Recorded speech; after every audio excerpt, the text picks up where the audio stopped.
میرے رسول پاک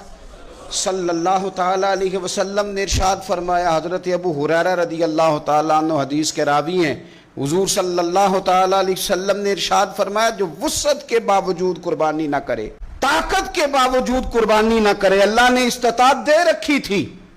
لیکن اس نے اہمیت ہی نہیں سمجھی، یہ اس طرف اس نے توجہ ہی نہیں کی، فرمایا جو طاقت کے باوجود قربانی نہ کرے وہ ہماری عیدگاہ میں نماز پڑھنے بھی نہ آئے، وہ ہماری عیدگاہ کے قریب نہ آئے۔ بھائی یہ بچوں کی شادی ہو جائے، تھوڑے سے کام ہے، میں پھر مسجد میں بچوں کے بیاہ بھی کریں لیکن ساتھ حضور کی بارگاہ میں درود و سلام بھی پیش کریں۔ آپ ڈیوٹی پہ بھی جائیں، رزق حلال بھی کمائیں،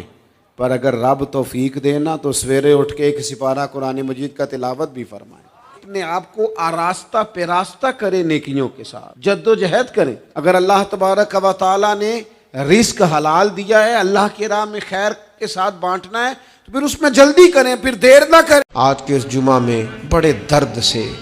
آپ سے گزارش کروں گا، 2 خطبوں کے درمیان بغیر ہاتھ اٹھائے، نماز کے بعد اور جہاں جہاں بھی موقع ملے میرے پاکستان کے لیے بہت ساری دعا فرمائے۔ اللہ تعالیٰ اس وطن پر خاص رحمت فرمائے، اللہ تعالیٰ خاص کرم نوازی کرے، اور اس وطن عزیز پر اللہ تعالیٰ